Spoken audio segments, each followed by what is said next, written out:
Hey everybody, my name is Sam Stone. You have just come to join dance class for the sensitive mover. This is season 2, lesson number 6, and this lesson is called Blades to Glide, Blades to Support. And those blades that I refer to are of course the blades in our back, or shoulder blades, which I enjoy the name shoulder blades since it reminds us that these two funny little triangle bones that are back there are in fact related to our shoulders and therefore are related to the actions of rising and lowering our arms. And that's exactly what we're going to look at today, how the scapula is a player in lifting our arms. So the scapula are these triangles in our back, and they actually have a bit of a curvature to them, and that curvature is so that they can very simply hug the rib cage in the back. And the rib cage acts kind of as the train tracks for the scapula to ride on them. But it's not a regular old train that's straight, it's one of which glides and pivots and dips depending on which way the arms and torso are working. The scapula is not attached to the rib by a joint. It does have some musculature in there, but the more fibrous materials that would be called a joint are the scapula connecting to the distal points of our clavicle right here, and also to our humerus, or our upper arm bone. And what we'll do together after I show you a little video in case you don't exactly understand how the scapula ride on the rib cage is what we'll find it together in raising our arm and when we start to include the scapula in the lifting of our arms. So real quick, here's a link to a funny little video I found on YouTube. You can click on it by pausing this video, and perhaps you can't click on it, but it will show you, and I'll put it in the comments below, and then you can go there, check it out, come on back, and we'll get standing and started together.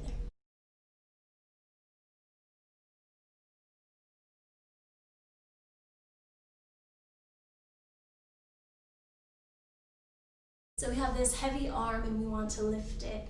And one little problem about human anatomy is that the interface that is found between the bones of the upper arm, the humerus, and the glenoid cavity in the scapula is that it's a very tiny interface, super small, and to keep it together is actually quite fragile. Therefore, we'll notice that the effort to rise the arm is not only in the glenohumeral joint, but also back here in that Scapulathoracic movement. So that way, when the arm is up and rotated, the scapula acts sort of as like a counterweight to keep it rising, and then we also have movement of the vertebra in the thoracic itself to get it even higher while being able to keep this tiny little interface well placed together without collapsing it or overstretching the joint, of which the joint is not created to do. So please join me as we lift one arm. We're going to start by slowly rising it up, and the shoulder can take about 30 degrees before you start to feel that it's calling upon the scapula. When that happens, we start to rotate a little bit and the scapula will start to move out. At this point, place your hand on your scapula. Coming back down, let's try again. Up, fine, about 30 degrees, starts to rotate, and there it goes, engaging in the scapula so it's carrying us all the way towards where you can. Now when you find a limit, because perhaps you don't have the range or stretch in your muscles, you can start to move the thoracic vertebra to create even more reach. Now, as you can see, that entire time, this relationship stayed nice and kind and we didn't collapse. Let's try it on the other arm. Here we go. Up that 30 degrees, I start to gradually rotate, but really start that rotation as soon as it calls upon that scapula. There it is, rotating, playing with how much rotation and when. This is a rhythm. And then finally, the movement of offsetting the spine to get even more range. Similarly, moving backwards, we have the opposite, in which, hands on your scapula, you're going to move back that wide V, about maybe even less than 30 degrees. It starts to rotate in. Feel, what does your scapula do? It's going to move away from your fingers. In fact, and I don't have a lot of range there, so that's me. Other side, here we go. Watch as the scapula moves away from you. Lovely. Okay, that's just our little introduction. Take it with you, it's there, and we'll move on to the ground, lying, legs long. Follow my voice, and I'll also show you what we're about to do to resensitize the scapula. Okay, here we go. Okay, here we are lying on the floor, feeling good. Everybody's scapula will fall on the floor in a different way. That just depends on your structures, your shapes, your tissues, depending how soft or how toned they might be. The first thing we're going to do is just lie here and feel our scapula on the ground.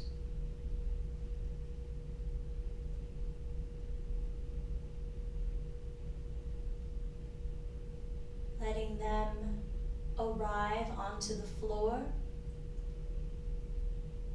gradually, presenting themselves in a soft way,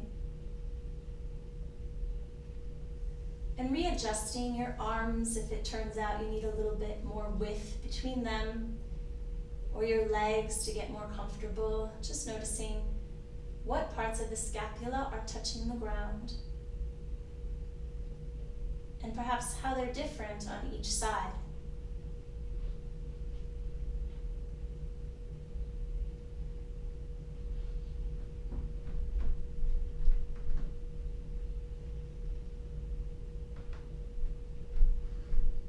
Now, without moving where your arm is, or even where your scapula is, we're going to choose one side to really slowly investigate. And I'll talk you through it, but if you want to see, you can look at the camera and watch as I explain it.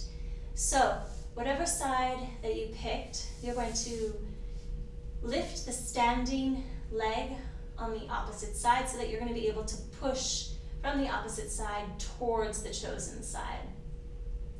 Meanwhile, the same side leg is just relaxed, bent in. So we're gonna do a little investigation right now where we slowly push towards the one side and feel what parts of the scapula arrive on the floor as we so slowly push. And if I feel a part that feels tense, I'm going to wait. Let it arrive on the floor, and then continue.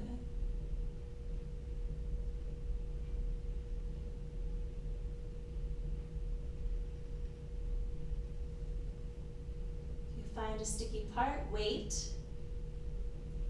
Soften. And then continue. We soften during this because the body is more able to sense and resensitize in a softer state, and that is the goal right now. We're trying to resensitize the tissues surrounding our scapula. We're going to do this all the way until you start to feel a bit of a crunch on the armpit, and if you do, and you can use the foot to push up or down, or curve the body around it to avoid crunching that, you can start to play with that. But that's about as far as we'll go before returning back to the center. And for the next 2 minutes, I'm going to put on a timer so you can continue to explore just this one side in the slowest way possible. Here's the timer.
And now we're going to switch sides, lowering those legs so that the opposite knee is facing the ceiling and the other leg is relaxed and bent in, so that we can start to explore our other scapula with this very slow push and acceptance of weight into that one side of scapula. And every time you meet somewhere that is tense or that you cannot feel, you pause and let it move, soften, rolling all the way until you feel you're starting to collapse on that armpit, and then back to repeat again.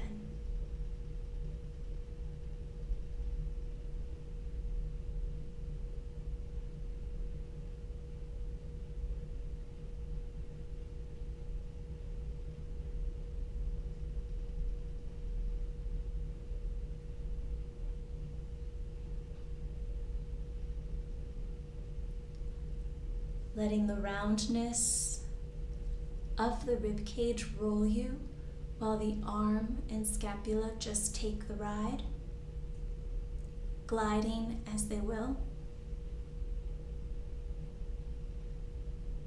and taking those moments to soften.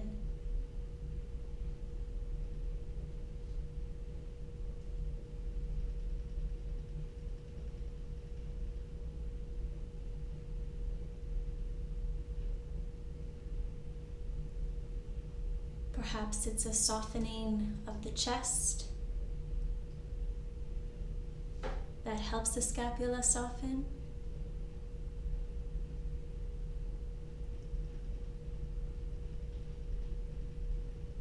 And if you're getting further and further to a side, playing with a curve around that side in order to avoid the crunching of the armpit.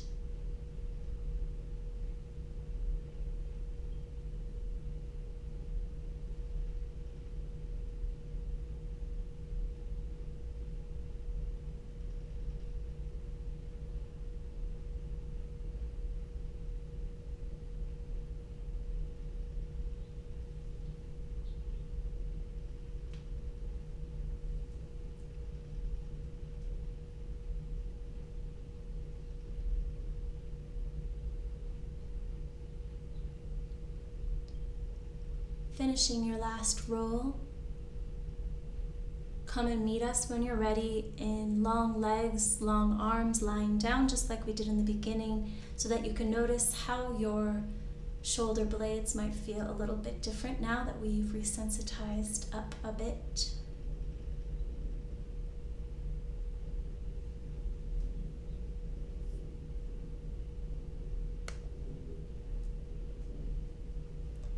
And raising the knees up, both of them this time, and finding that sort of position, lying down. Arms are still long at your sides, but the knees are up, feet standing. How does that feel on your shoulder blades?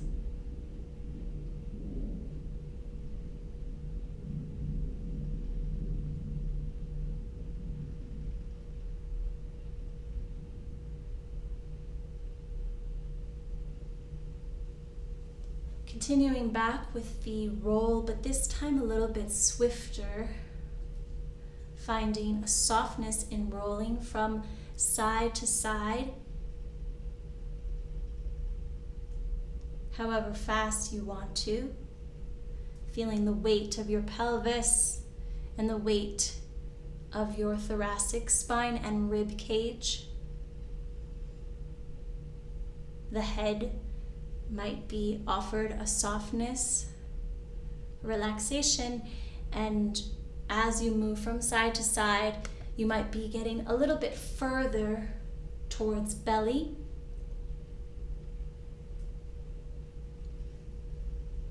Rolling, rolling.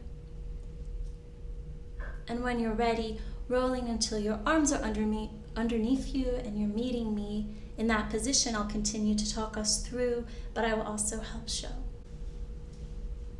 So we've found ourselves here with our arms underneath us, and I want to practice now the tiny rotation of the upper arm, and then adding the scapula sliding. So I first imagine, and it's really so minor in this weight loading position, that my arms are rotating just a bit. And it feels like a little bit of a gesture towards the back body to imagine that my upper arm is rotating just a little bit. Then as soon as I do that, I start to slide my blades, and then I can find this lovely distribution of stress and return. Trying it again. A rotation slightly of the upper arm that immediately awakens the scapula as they slide through the back. And notice, do yours slide in or do they slide out? Try both. How does that work while you're rotating the upper arm? And let it go. We'll try it one more time, but this time rotating the upper arms into the scapula sliding. And now I'm going to find the mobility of my thoracic spine, which is your upper spine, your upper mid spine underneath the neck, and find a little mobility in there so that you can wave your way out of that into a new position of which an arm, one or two, is on the ground. When you get there, repeat, finding the slight rotation of the upper arm, calls upon the scapula to also rotate. Find that security and how it can bear weight. And then, what is the movement of the spine that lets me out of that to my next position? Finding the weight, not so heavy to start so we can really rotate that upper arm. Find the scapula sliding, and then finding more mobility in the spine to find another pose. Okay, so this we'll just keep doing. I'll put on some music. You can discover your own journey We'll do this for the next 6 minutes.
This movement, remembering that we're finding a relationship between the arm and the scapula in order to support ourselves.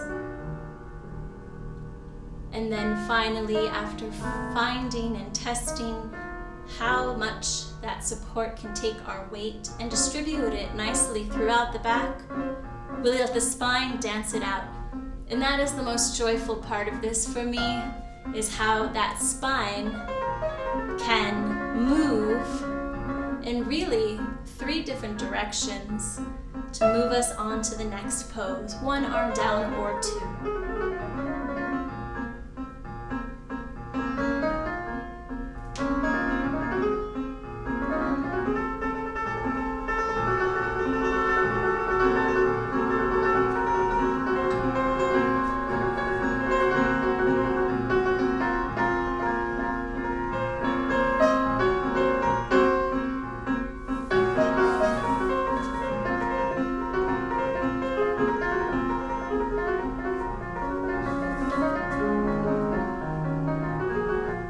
Noticing what kind of arcs are created when we add this rotation to lift and arrive on top of our supports.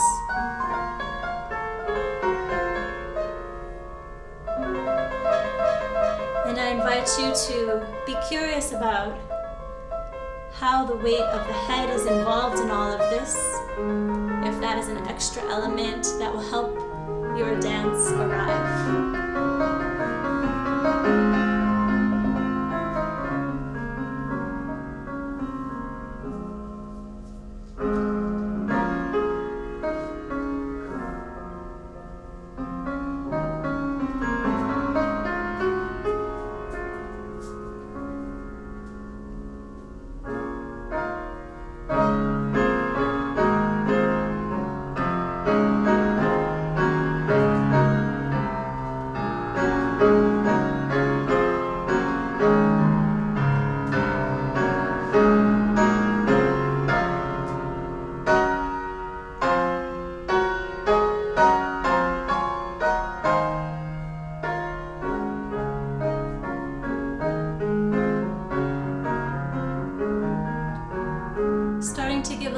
Freedom to your transitions between each weight support check-in. You have the arm rotating, you have the scapula engaging in what way it needs to, and then that thoracic spine will wave you into a direction in which you may roll, rise, bend, fold, expand. Let the dance arrive.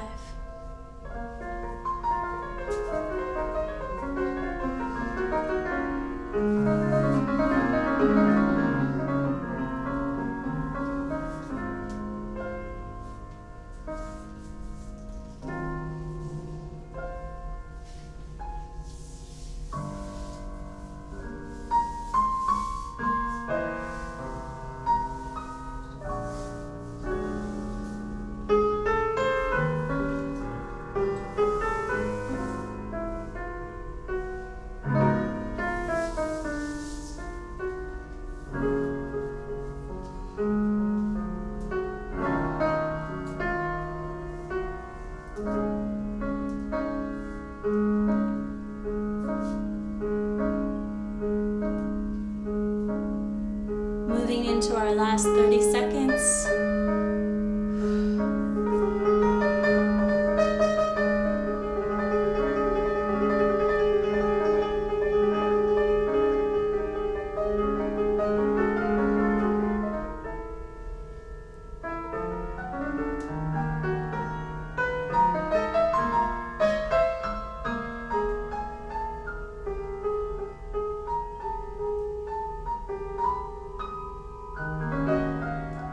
Finding yourself an ending for your dance.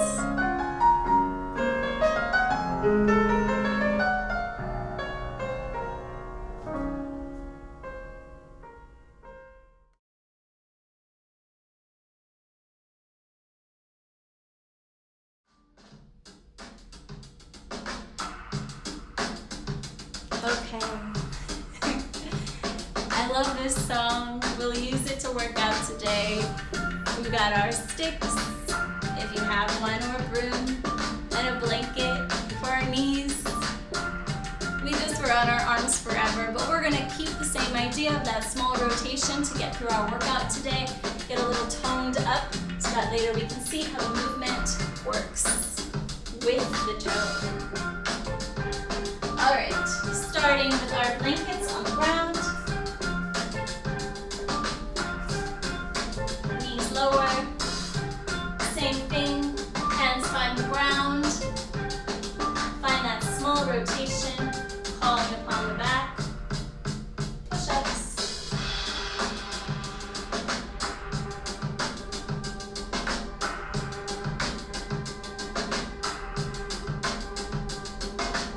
doing the push-ups until you cannot do any more, and then do 2 more.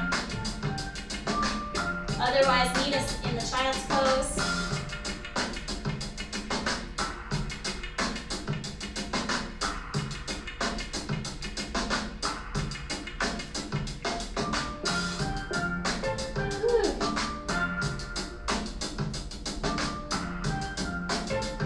Plank time, same idea.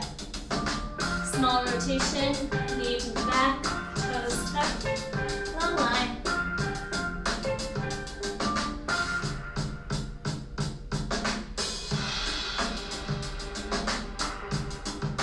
And if you're having trouble, maybe we can move a little bit in the thoracic spine. I don't know how helpful that is.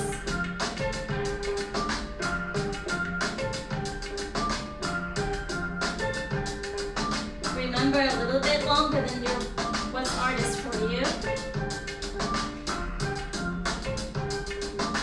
Okay. Woo. Nice, everyone. Into a crawl.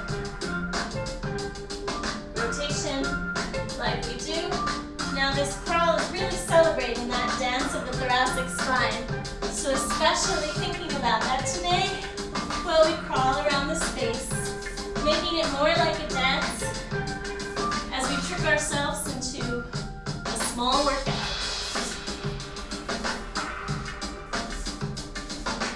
Particularly slithering the head and the tail. Slithering your way up a wall if you like.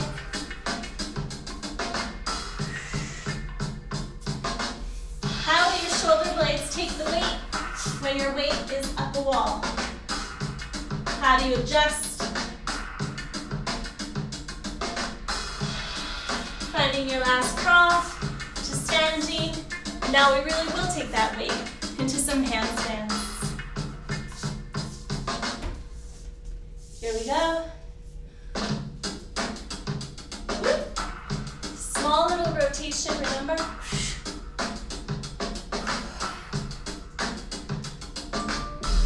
And after that, you have a little push of that rotation in the arms, geared into the shoulder blades, acting as if we have new legs and pelvises to support our bodies.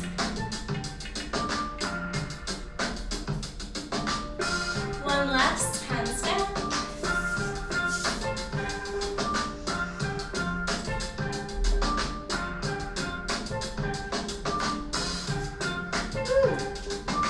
Nice. Let's find some tone in our legs.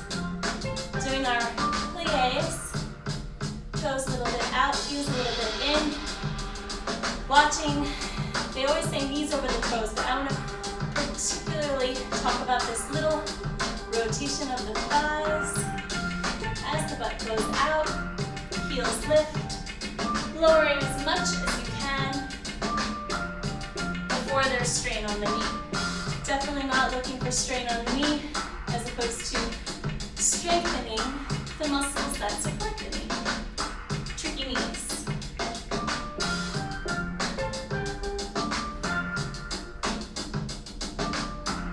As soon as those heels pop, displace the pelvis and the head. One last, here we go.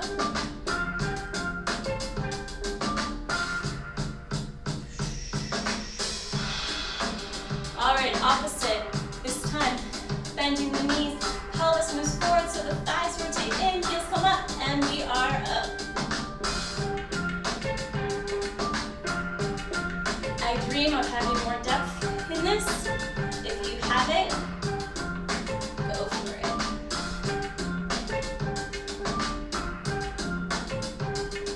My knees say, you'll do it.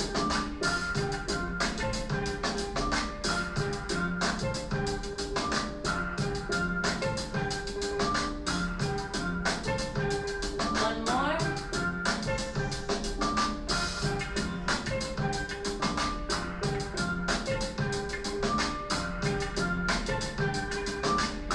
And either an arm out to circle or you stick. Here we go. Okay. Oh my gosh, I'm so excited. Small rotation. Once again.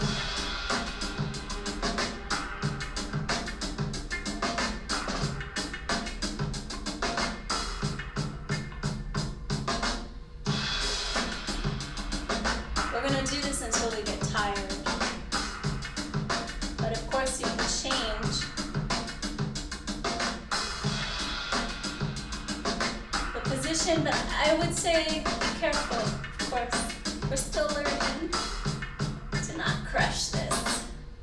I'm across the body, but I have not crushed my pretty little shoulder joint. Getting ready for later when we start studying a little bit more behind. Hooray, hooray.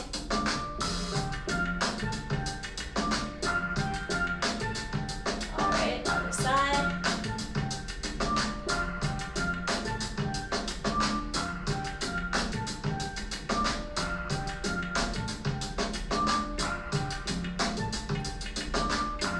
Why do we do this silly little dance?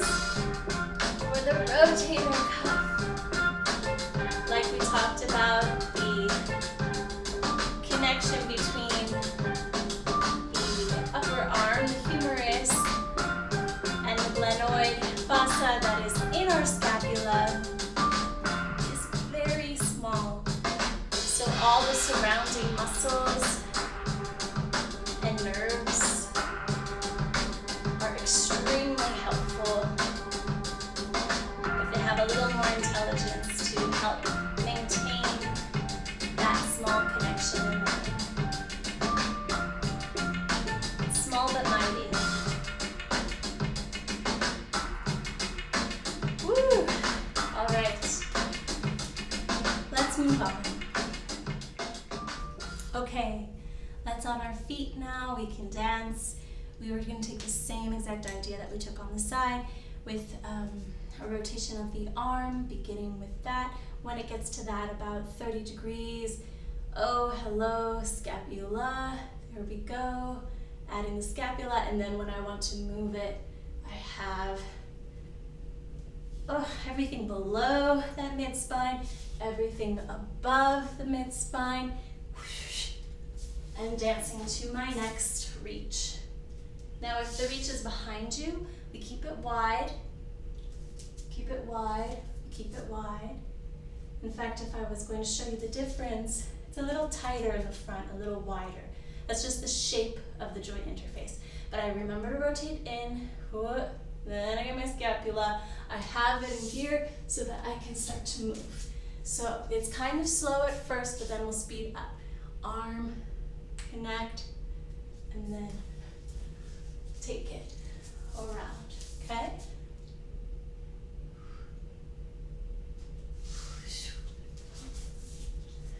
Okay, have a great dance. We will do this for the next 6 minutes.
Take those pauses to really slight screw that arm into place. Just catch the scapula so that you can be free in the thoracic vertebrae and carry that marriage between arm and back through the dance.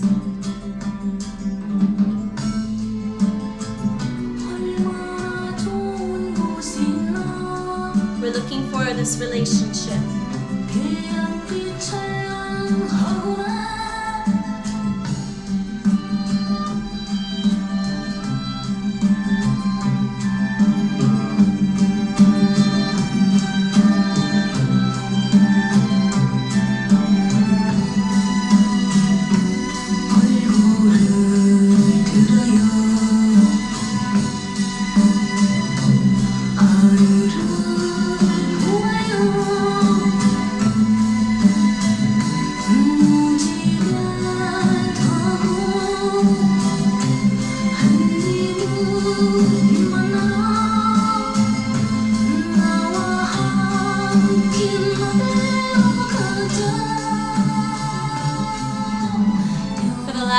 This dance, just letting it flow a little bit more. Perhaps you catch that relationship of arm and back while you move through an arc at the highest point or at the lowest point. Let's see if you can try it with a little bit more swing through the dance.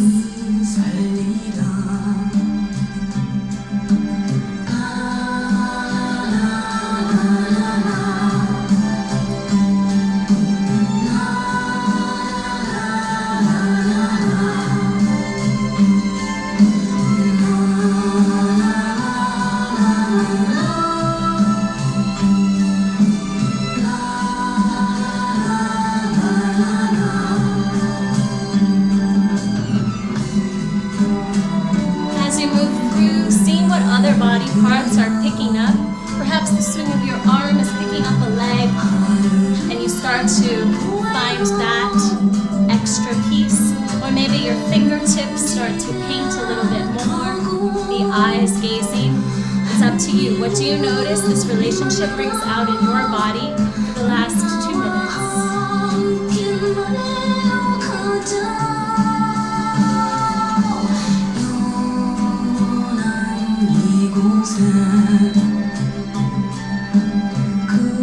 그대와 손잡고 하늘을 보면서 다정히 살리라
on a last piece of music and just try your own version of putting together everything we've done today.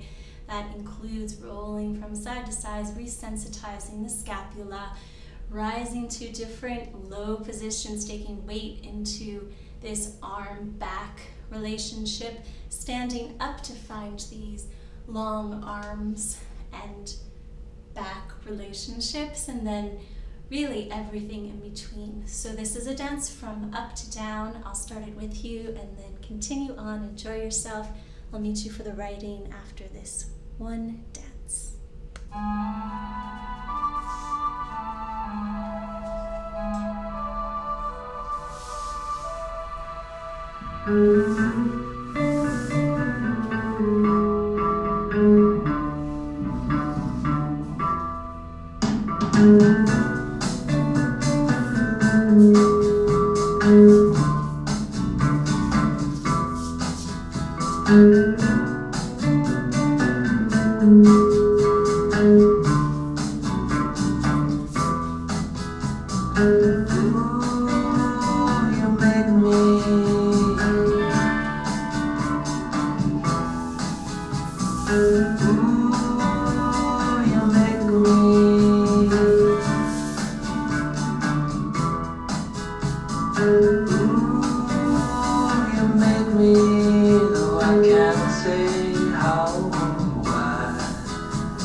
My will was a burden till I learned to let it lie. Ooh, you make me act the way I do. No choice, just your tone of voice, it seems to want me to.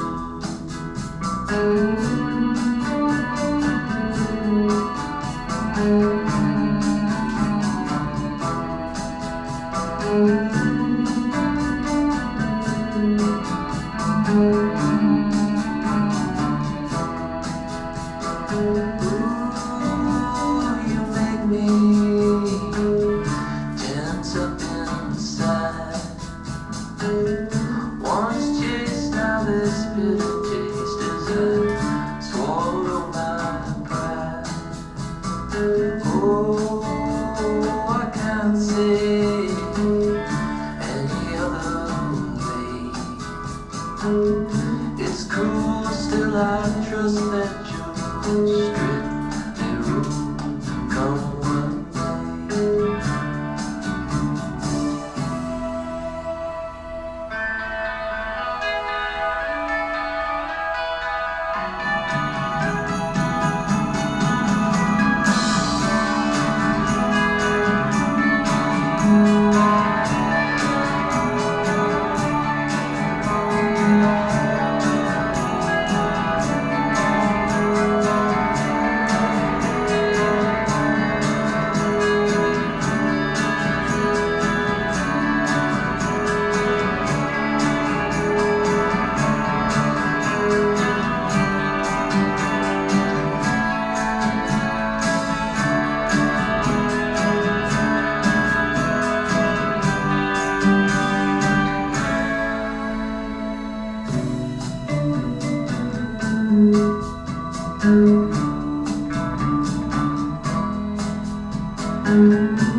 Starting to slow your dance down, 30 seconds to find yourself,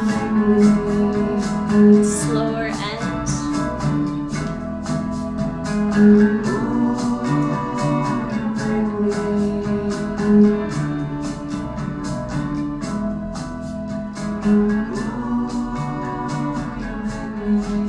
And walk it out around the space, letting the arms swing as you walk, tossing them, as you walk around.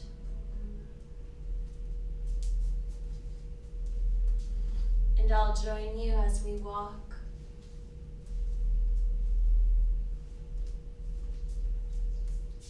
And let's just take a little bend at the waist, bending those knees, and let's rotate one arm down. Just give a little shake, shaking all the water off, letting that blade just flex.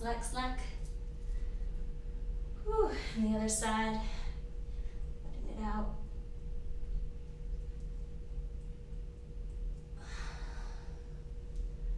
Awesome, everybody. Do what kind of stretches you need to do to end your dance. And I'll put on a timer so that you can have 5 minutes to write everything that just came out of you, and maybe some things that are still inside of you, deciding if they want to come in dance form. And that will be 5 minutes. My name is Sam Stone. If you have any questions or ideas or things to share, feel free to reach out to me, and I wish you the best. Okay, thanks everyone.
you.